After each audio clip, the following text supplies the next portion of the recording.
Hi everyone, and welcome back to my channel. Today I'm going to be doing a preliminary general overview of this book, which I finally just recently got a copy of. I'm filming this on a Sunday, and I got it in the mail on a Friday from Thrift Books Atlanta through Amazon. Voices from the late fraud Dr. Beatrice Sparks. This is the only book of hers which I still have not read, not including the book I just recently only just found out about sometime earlier this year called It's My Candle, which, like, Dollars to Donuts, that's an alternate version of the terrible Almost Lost, or some kind of like spin-off or companion volume, and of course the other various pieces of writing she did. But as far as like her main like canon, so to speak, I mean, she was a terrible writer, but relatively speaking, this is the only last major book of hers which I have yet to go through, and this is bad. Just like skimming through it and reading the short excerpts here and there, it's just as terrible as all of the reviews I had read prior. And as Rick Emerson says in his wonderful book Unmasking Alice, this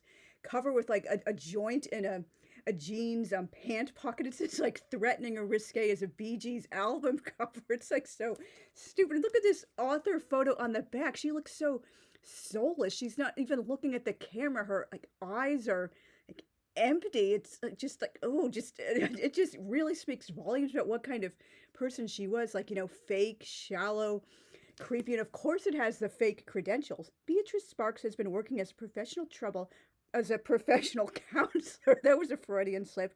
With troubled kids since 1955. Oh, this book is full of one of her pet phrases. She constantly, and has her characters constantly calling other teenagers kids and the kids, because like apparently we still live in the world of Andy Hardy movies from the 1930s and 40s when teenagers call their own peers the kids. Oh, I'm so excited. All of the kids are coming to my birthday party. The other kids at school, instead of just saying like, people, like my friends, like other teenagers, like their names.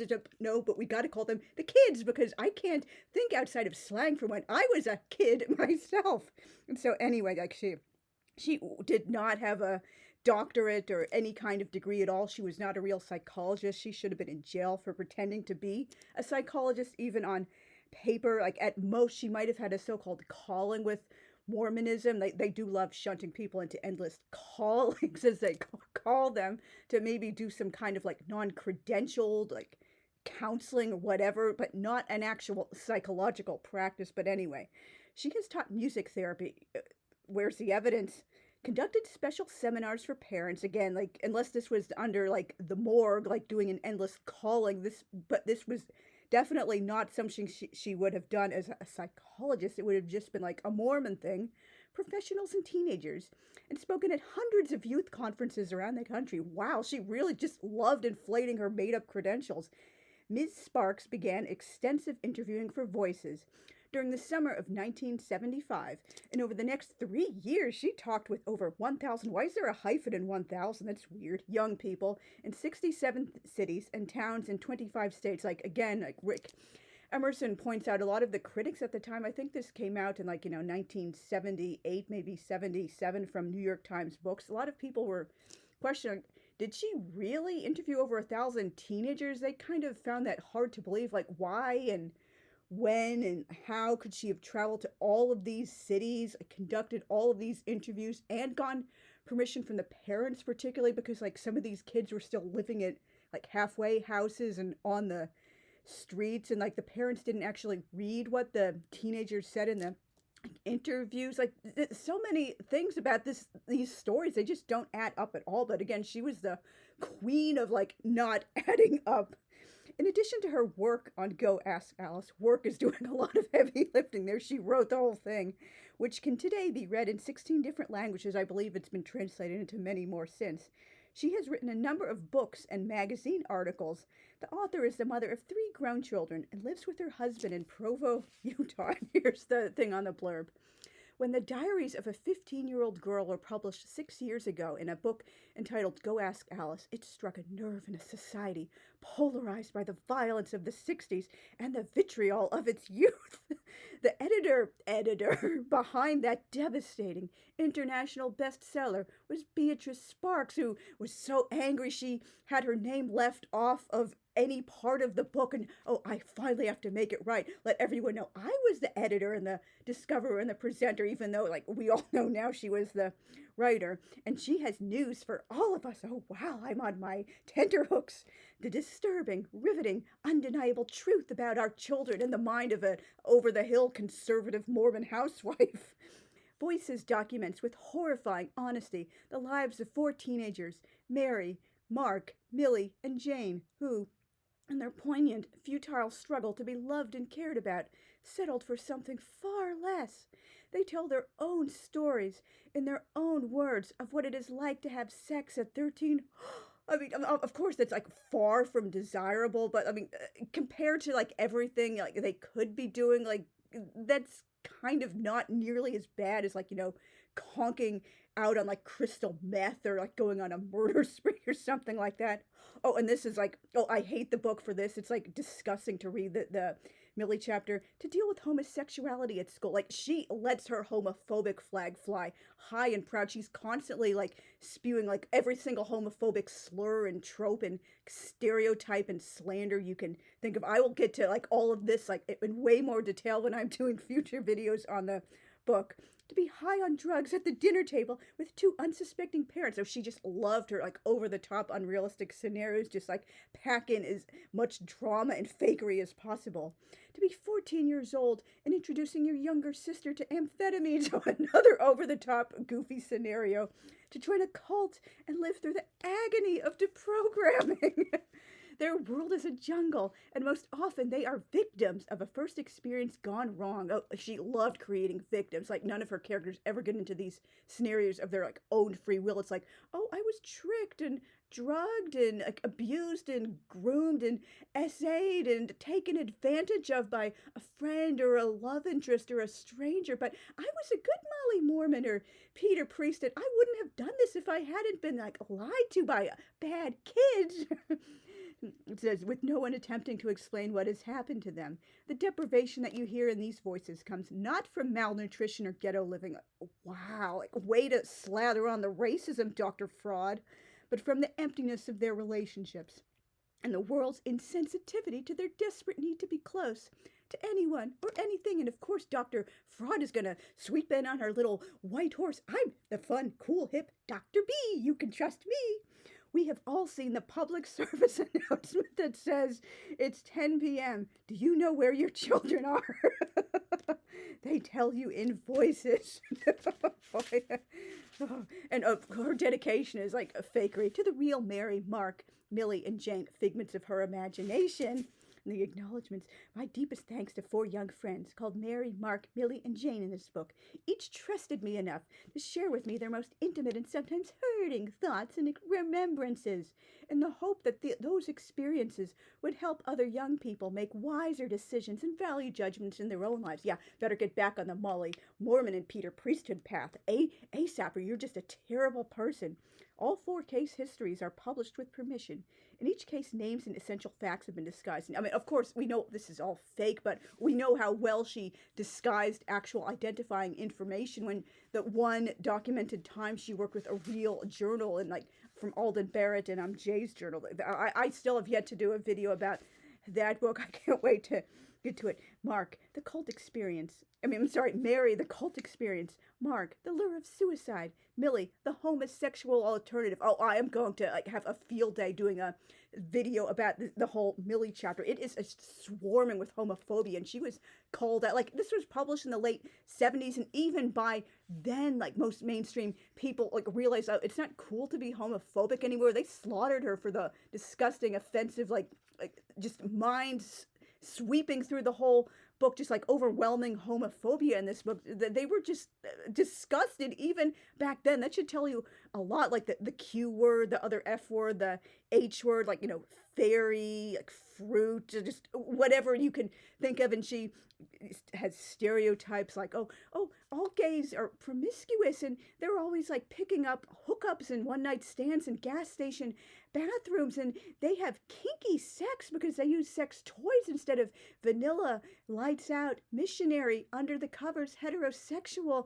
sex. And oh, it's so horrible. California lets gay men be teachers now, and other states are doing it too. And there's big groups of gay people in like high school. They're having like gay alliances and social clubs, or whenever more people are coming out of the closet. And gay men, we know they all essay and groom like underage boys, and when they're caught or they're afraid of being caught, they just move to another school and they essay more young boys, like way to like keep alive the disgusting stereotypes. Gay men worked so hard for decades to like, prove to society they are not like child abusers. Like they just like other men, like grown adult men who are also like gay or bisexual. But anyway, I'm getting way ahead of myself. I cannot wait to rip into the Millie chapter when I do a video on that. And Jane, the price of peer pressure. And then 2 years later, and one of the things Mr. Emerson mentioned, now I can finally see it in person, is like she never, it's not really an interview because it's just like a talking head, the person the entire time, and they're basically just like repeating back what she supposedly said to them, which that's not even like, it doesn't sound like a real dialogue. My parents sent me to this youth conference, but let me answer your questions. How were things when I was a little kid? My mom is a really neat musician. I know you're interviewing lots of kids here. Oh, I loved my home. And what is it? In about 3rd or 4th grade, did I ever talk much to my parents about school?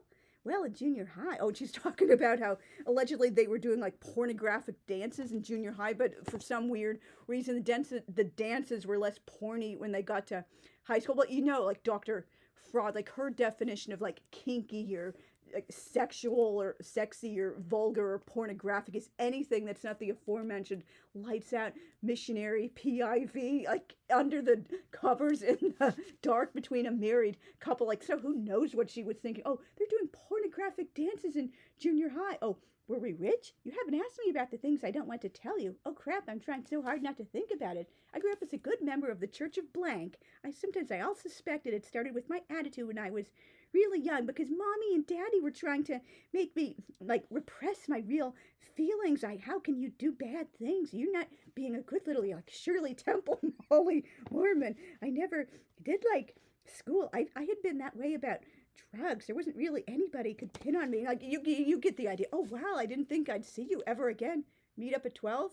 Have some lunch. Okay, that sounds fun. Yeah, that's not how normal people talk in a real interview in any way. I'm listening to them just check the time. Okay, it's 12 minutes.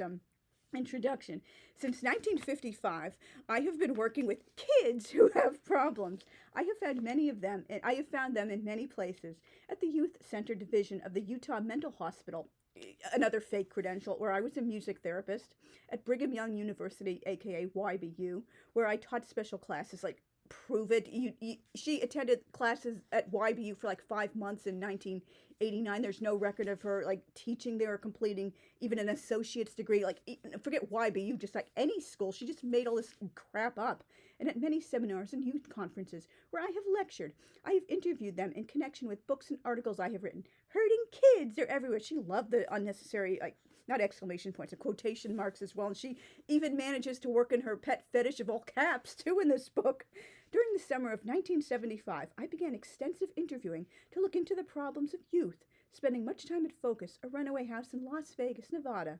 In the fall of that year, my husband and I traveled by car from San Francisco to New York, taking a northern route and returning via Los Angeles on a southern route. This entire trip was devoted to interviewing young people. Like, again, like, what was the reason for this? Was she asked to do this? Did she, like, get permission? Was, like, this, like, an assignment she applied to do? I mean, I know this didn't really happen, of course, but I'm just trying to, like, figure out, like, why did people, like, I mean, people did not believe this was true. It just seemed like way too many holes in this story. Like, why? Like, so many, like, unanswered explanations.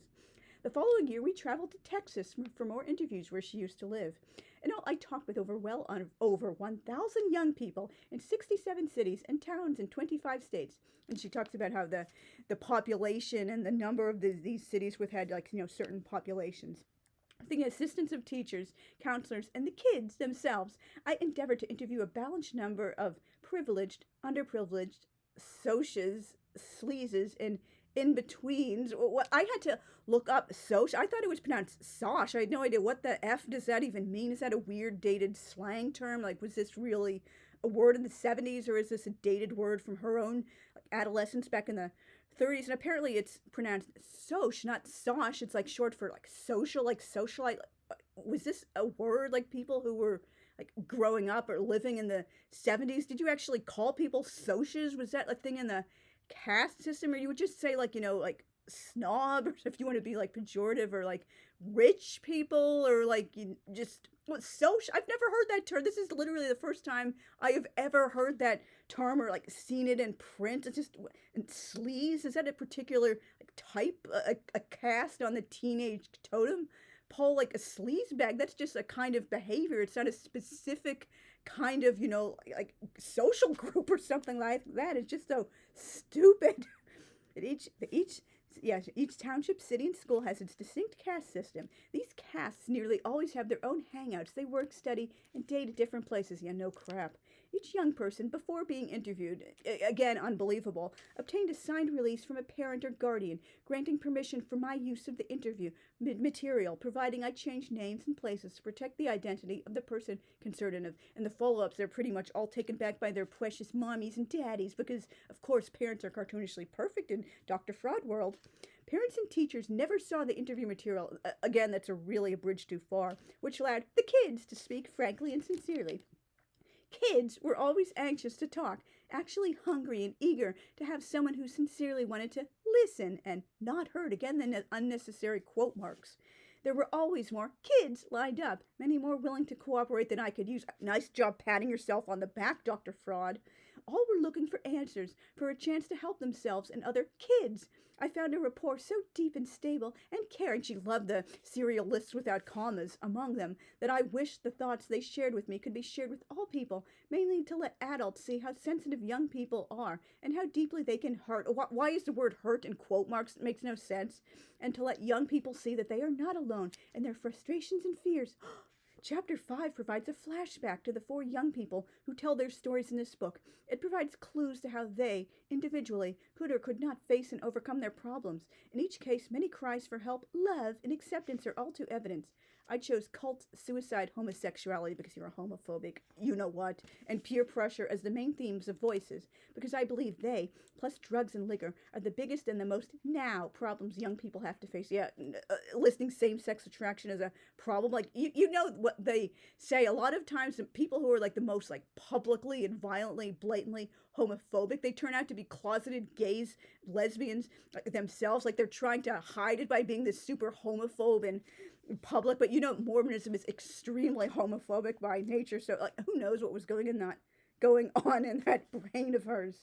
There is no running away from them. These problems in varying degrees are in every school from Hong Kong to Kalamazoo to Phoenix. We cannot isolate kids from them. We can only hope to educate them so they will accept as a privilege their right to free agency and will take responsibility for their own actions and will make intelligent decisions concerning their own lives. And early on in the first chapter about Mary, she really like works in another one of her pet trademarks, like anti-feminism, bashing, lying about misrepresenting feminism. It sounds like, a total handmaiden of an MRA, like, oh, I don't know jack about what feminism actually is. And this would have been when, like, second wave feminism, the school of feminism I subscribed to myself, like, was the main, like, mainstream school. And, oh, but I'm going to talk with pretended authority about everything it is and what feminists actually feel and how they act and speak and believe, because I know better than people who are actually in that movement. Believe me, I'm just a 60-year-old Mormon housewife. They're turned off about everything, but, well, with my mom, it's women's lib. She wants Frank to do as much around the house as she does, and she wants to be as important and looked up to and respected and all that junk in her office as he is in his. Like, that's very normal and understandable. And she wants as many women as men in government and executive positions. I'm not seeing the problem with that either. She fights me to be an A student so I can head a General Motors or an IT&T. Like, again, like the stereotype, oh, feminists only think women should be in, like, STEM jobs or high-ranking positions. They don't want women to be in the arts or anything else. It has to be exactly like, the traditional stereotypical male dominated stuff. Again, like, way to misrepresent a movement you evidently knew jack squat about. Actually, sometimes I think the whole setup is a farce with women wanting only the Amazon type race to come back. She was totally an MRA.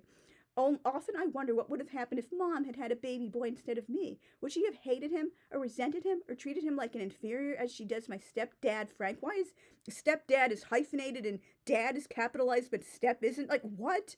Oh, maybe not really an inferior, but certainly not anybody important. A way to perpetuate the ridiculous, bogus stereotype that feminists hate men and think like males are inferior to like females. Like, oh, this is just making me so freaking angry already. But like so many things, and that Mary is the one. Oh, she was being ignored at home by mommy and stepdaddy. So, and some strange chick at a bus stop told her Jesus loves you, and then, oh wow, I guess he really does love me. Let's join a cult immediately. I'm not just gonna maybe like do things differently in my life, like start like examining my spirituality, maybe try out some churches. Nope, that one comment, time to join the cult immediately. Like seriously, like none of this stuff is realistic. And someone on Goodreads, I didn't come across the phrase yet while I was like skimming through the book, but apparently this book has the phrase, the dad-gummed donkey just wouldn't move. Like, who said that in the 1970s? Like, she did not understand how young people spoke. She was just all this stupid slang, like no normal